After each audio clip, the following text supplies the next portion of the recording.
नागरिकता संशोधन अधिनियम 2019 का अधिनियम संख्यांक 47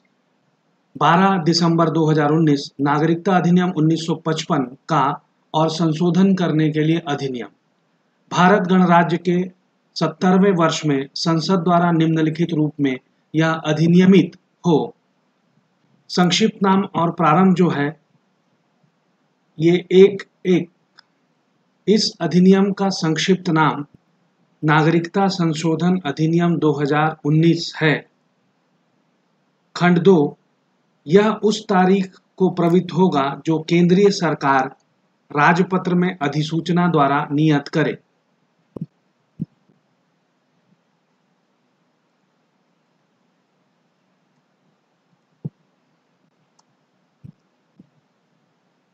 धारा 2 का संशोधन 2 नागरिकता अधिनियम 1955 जिसे इसमें इसके पश्चात मूल अधिनियम कहा गया है कि धारा 2 की उपधारा 1 के खंड ख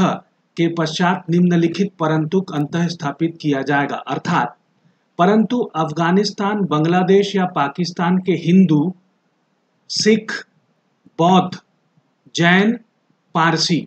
या ईसाई समुदाय के ऐसे व्यक्ति को जो 31 दिसंबर 2014 को या उसके पूर्व भारत में प्रविष्ट हुआ और जिसे केंद्रीय सरकार द्वारा पासपोर्ट भारत में प्रवेश अधिनियम 1920 की धारा 3 की उपधारा 2 के खंड ग द्वारा या उसके अधीन अथवा विदेशियों विषयक अधिनियम 1946 या उसके अधीन बनाए गए किसी नियम के उपबंधों या उसके अधीन किए गए किसी आदेश के लागू होने से छूट प्रदान की गई है, इस अधिनियम के प्रयोजनों के लिए अवैध प्रवासी के रूप में नहीं माना जाएगा। 1920 का 34 और 1946 का 31। नई धारा 6B का अंतःस्थापन मूल अधिनियम की धारा 6 का के पश्चात निम्नलिखित धारा अंतः स्थापित की जाएगी। धारा 6 ख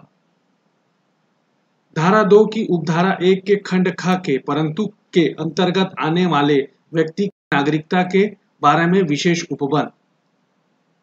धारा 6 ख खंड 1 केंद्रीय सरकार या उसके द्वारा निमित्त विनिर्दिष्ट कोई प्राधिकारी ऐसी शर्तों, निबंधनों और रीति के अधीन रहते हुए जो विहित किए जाएं, इस निमित्त किए गए आवेदन पर धारा 2 की उपधारा 1 के खंड ख के परंतुक में निर्दिष्ट व्यक्ति को रजिस्ट्रीकरण प्रमाण पत्र या देशीयकरण प्रमाण पत्र अनुदत्त कर सकेगी। खंड 2 भारत धारा 5 में विनिर्दिष्ट शर्तों को पूर्ण करने या तृतीय अनुसूची के उपबंधों के अधीन देशीकरण की अहर्ताओं के अधीन रहते हुए ऐसे व्यक्ति को जिसे उपधारा 1 के अधीन रजिस्ट्रीकरण प्रमाण पत्र या देशीकरण प्रमाण पत्र अनुदत्त किया गया है, उसके भारत में प्रवेश की तारीख से भारत का नागरिक समझा जाएगा। खंड 3 नागरिकता संशोधन अधिनियम 2019 के प्रारंभ की तारीख से ही इस धारा के अधीन किसी व्यक्ति के विरुद्ध अवैध प्रव्रजन या नागरिकता के संबंध में लंबित किसी भी कार्यवाही का उसे नागरिकता प्रदत्त किए जाने पर उपशमन हो जाएगा, परंतु ऐसा व्यक्ति इस धारा के अधीन नागरिकता हेतु आवेदन करने के लिए इस धारा पर निहरित नहीं होगा कि उसके विरुद्ध कार्यवाही लंबित है और केंद्रीय सरकार या उसके द्वारा इस निमित्त विनिर्दिष्ट प्राधिकारी उस आधार पर उसका आवेदन अस्वीकार नहीं करेगा यदि वह अन्यथा इस धारा के अधीन नागरिकता अनुदत्त किए जाने के लिए अहरित पाया जाता है, परंतु यह और कि ऐसे व्यक्ति को जिसने इस धारा के अधीन नागरिकता के लिए आवेदन किया है, ऐसा आवेदन करने के आधार पर उसके ऐसे अधिकारों और विशेषाधिकारों से वंचित नहीं किया जाएगा जिनके लिए वह उसके आवेदन की प्राप्ति की तारीख को हकदार था।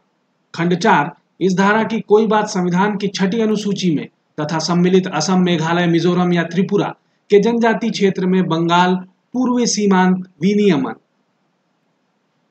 1873 के अधीन अधिसूचित आंतरिक रेखा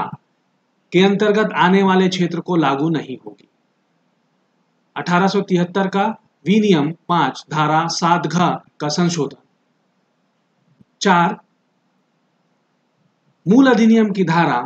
7 घ में एक खंड घ के पश्चात निम्नलिखित अंतःखंड स्थापित किया जाएगा, अर्थात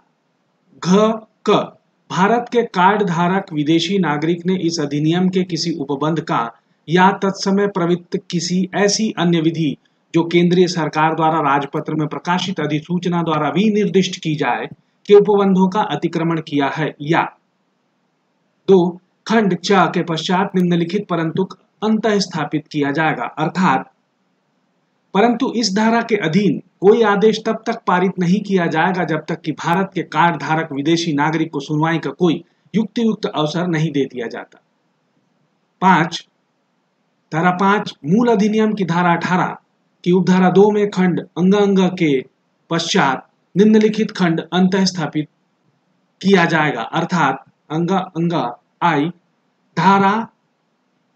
6 ख की उपधारा 1 के अधीन रजिस्ट्रीकरण प्रमाण पत्र या देशीयकरण प्रमाण पत्र अनुदत्त करने की शर्तें, निर्बंधन और रीति। धारा 6 मूल अधिनियम की तृतीय अनुसूची के खंड घ में निम्नलिखित परंतु अंतः स्थापित किया जाएगा, अर्थात परंतु अफगानिस्तान, बांग्लादेश या पाकिस्तान के हिंदू, सिख, बौद्ध, जैन, पारसी या ईसाई समुदाय के व्यक्ति के लिए इस खंड के अधीन यथापेक्षित भारत में निवास या भारत में